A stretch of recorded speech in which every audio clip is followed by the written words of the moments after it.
At the stroke of the midnight hour, when the world sleeps, India will awake to life and freedom. स्वाधीन भारत के पहले प्रधानमंत्री पंडित जवाहरलाल नेहरू जी के इस स्पीच को तो आपने सुना ही होगा या फिर इन लाइंस को आपने कहीं ना कहीं तो पढ़ा ही है। Twist with destiny.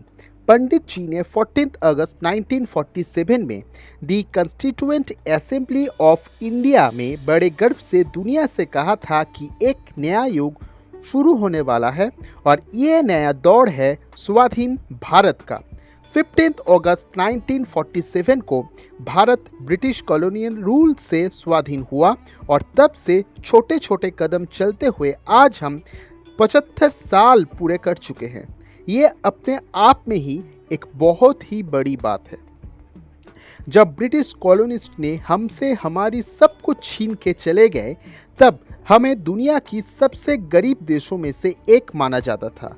सबने सोचा था भारत क्या सरवाइव कर पाएगा, पर आज हम ना ही सिर्फ डट कर खड़े हैं, बहुत सारे मामलों में उन लोगों से भी आगे हैं जो एक दिन हमारे गरीबी पे हंसा करते थे। हमारी इतने सारे भाषा, इतने सारे संस्कृतियों एक साथ गर्व से हमारी पहचान बताते हैं। एकता हमारी सबसे बड़ी ताकत है।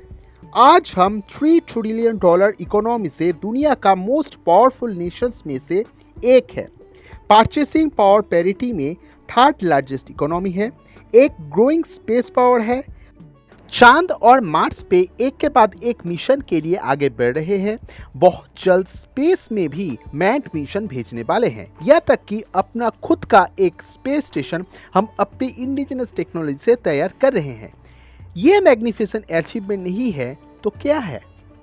कोविड क्राइसिस में भी हम अपने लिए खुद का ही टेक्नोलॉजी से मल्टीपल वैक्सीन तैयार कर चुके हैं कामयाबी के साथ। कंप्यूटर टेक्नोलॉजी में दुनिया में वन ऑफ द बेस्ट है। हमारे film industry fast growing gigantic sector है। बाहुबली ने तो पूरे दुनिया में फाइनेंशियली सक्सेसफुल एक गाथा बन चुका है। आज हम दुनिया के 4th most powerful arm forces है। Cutting edge cyber capability, super space technology, खुद का military satellite, indigenously developed fighter jets, helicopters, artilleries, critical radar and electronic warfare technology और अब स्टील्थ में भी हम इन्वेस्ट कर रहे हैं। हम खुद का एयरक्राफ्ट कैरियर तैयार कर सकते हैं। One of the few Nations है जो न्यूक्लियर पावर देश है। कॉम्प्लेक्स न्यूक्लियर टेक्नोलॉजी को सिविल एंड मिलिट्री दोनों सेक्टर में ही बाखूबी यूज़ कर सकते हैं।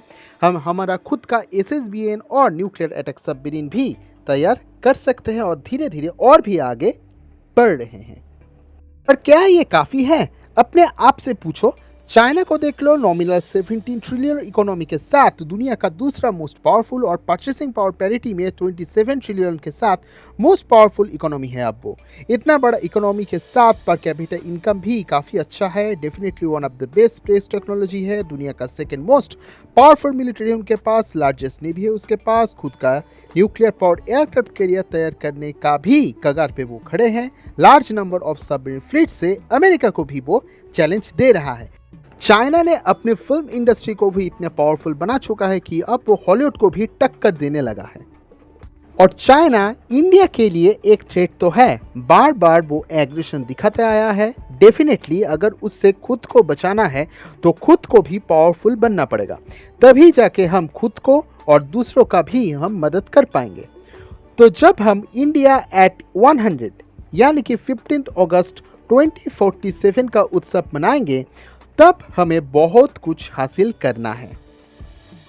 इकोनॉमी अगर सब कुछ ठीक ठाक रहा तो GDP 28 ट्रिलियन मार्क टच कर सकता है। और अगर पॉपुलेशन ग्रोथ को सस्टेनेबल वे से कंट्रोल किया जा सके तो पर कैपिटा इनकम भी एक ऑनरेबल जगह पर पहुंच जाएगी।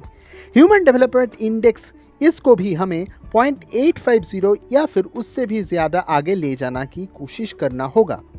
लेज़र, माइक्रोवेव और डायरेक्टेड एनर्जी वेपन में सक्सेस, फ्यूचर में जो ग्लोबल नेटवर्क आज के इंटरनेट को रिप्लेस करेगा उसका कवरेज भी 100% होना चाहिए। और इकोनॉमी लार्ज होगा तभी तो हम research and development, space, cyber, health sector और डिफेंस में हाई अमाउंट के हिसाब से इन्वेस्ट कर पाएंगे। दुनिया का शायद सेकेंड मोस्ट पावरफुल इकोनॉमी और उसी के साथ साथ डिफेंस सेक्टर में थर्ड लार्जेस्ट इन्वेस्टमेंट।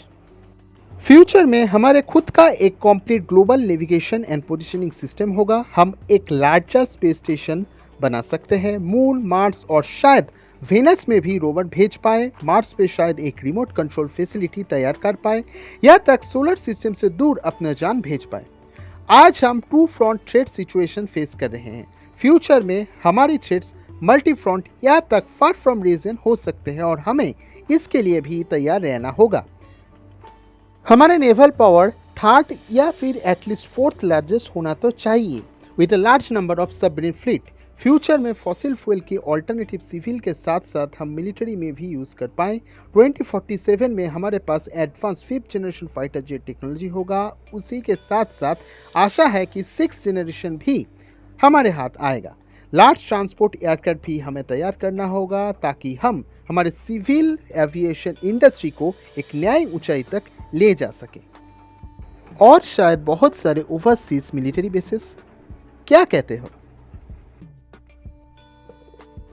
पता नहीं ये सब कितना सच होगा, पर अगर हम सब मिलके एक साथ कोशिश करें तो यकीनन हम इसे हासिल कर सकते हैं। तो चलो करके दिखाते हैं। बढ़ेंगे हम सब एक साथ सबसे आगे। जय हिंद।